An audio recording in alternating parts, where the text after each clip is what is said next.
ተውኩኝ በበረከቱ አስደነገጠኝ ይሄን ሁሉ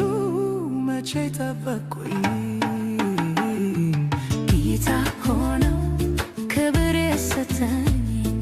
ጌታ ሆነው ሞገስ የሰጠኝ እርሱ ሆነው ውበት ያሆነኝ እርሱ ሆነው